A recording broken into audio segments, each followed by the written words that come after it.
Hey guys, it's TTL back with another rush kit video for you, and today we're going to be taking a look at the Asus GTX970, but it's the ITX version. ITX because it's mightily tiny. Now obviously holding it in my hand like this, it can be a little bit, you might not quite get the idea of the scale, but if I was to do this and to put it on a Rampage 5, you do get an idea about how small it is, but obviously it's not designed to go on a full-size ATX motherboard. You can, if you wish, but it's more designed for the smaller motherboards like the Impact. And when it's on the Impact, you can kind of start to understand why, because it's the same size. You can see it fits perfectly all the way around. It's 170 millimeters long, basically, which when we get our magic ruler out, that's how long the ITX motherboard is, 170 mil.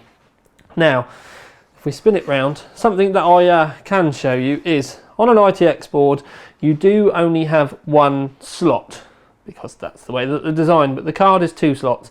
So if you're going to buy it for your ITX build, make sure that you have that extra slot on the case that you're going to be using.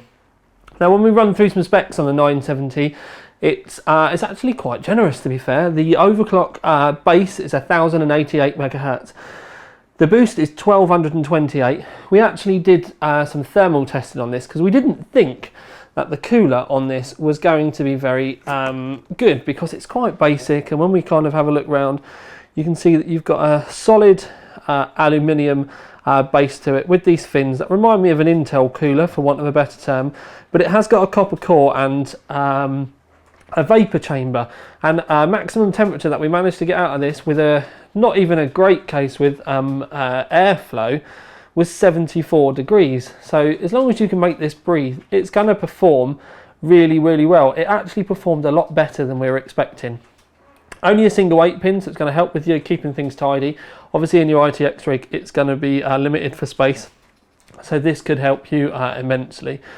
With the we did say about the base being 1088 and then the boost being 1228. When we did test it with our thermal test, it actually boosted up to 1300 megahertz on its own without doing anything as well. So 1.3 gigahertz just by plugging it in and letting it run away. 74 degrees temperature wise, 45% fan, which was 1749 RPM. 1749 RPM, and yet I still couldn't hear it over one other fan in the case. So it was very quiet. I was actually very impressed considering how small it was, considering how quiet it managed to be at such good temperatures. Now, one of the things that has come up significantly recently, and I stayed away from it, was the debacle about the 4 gigabyte of memory that this does come with. Because there's 3.5 gigabyte of normal memory, and then it's got 500 gigabyte of what they say is flash memory. So there's a few ways that we can work at this, and if I bring we've got the diagram up. Essentially the red portion that you can see, the drivers should sort that out, and most games that are pretty good with it, you won't notice any difference. But if you do notice a stutter in your game, what I would do is I'd open GPU-Z, and if you have a look down the left hand side, you can see that you've got memory used. That's the door because of the wind. There's a memory used, and what you can do is you can run your game, and with GPU-Z, if you click it until you see max hovered over that memory used, as you can see above, and that's what I've done with the temperatures and the fan speeds, you can actually get it to log your memory usage in that game specifically. Now you can use this little tip for all of your games out there if you're wondering the kind of impact that it's having on your memory card, on your graphics card, sorry. But if you run that, all I would say to do is if it's going above that 3.5 gigabyte and stuttering, maybe try and turn the anti-aliasing down a little bit. You'll probably see that the the memory usage will drop quite significantly, and if it goes below that 3.5 gigabyte and stops stuttering, then you know it was a memory issue. If it's still doing it afterwards, it may just be a frame rate, which you can obviously test with fraps. But that's just a little tip from me. So for all the trolls out there that are going on about it being 3.5 gigabyte, right, say it's 3.5 gigabyte and treat it like that, and then you've almost got like a 0.5 that you can use for emergencies later. So that's a very dumbed down way of thinking about it. Asus probably aren't going to like me saying it, but never mind.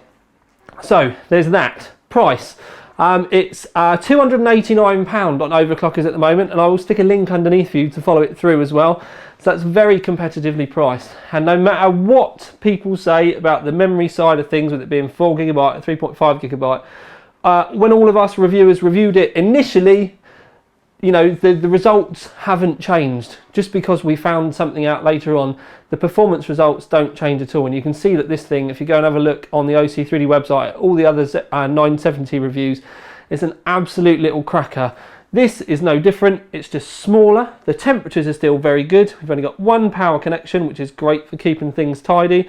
And because of the cutouts all around that we've shown you already, you've obviously got cut out there, there's a cutout on the bottom. As long as you can get a reasonable amount of air into the side of your card, you're going to have a you're going to get decent temperatures and low noise. So I'm going to leave that with you. This was a rush kit video. Hopefully you found it entertaining. Please post in the link below, and make sure to take a look at the full article on the Overclock 2D website. But for now at least, this is TTL with another rush kit video for you. That's Had No Coffee out.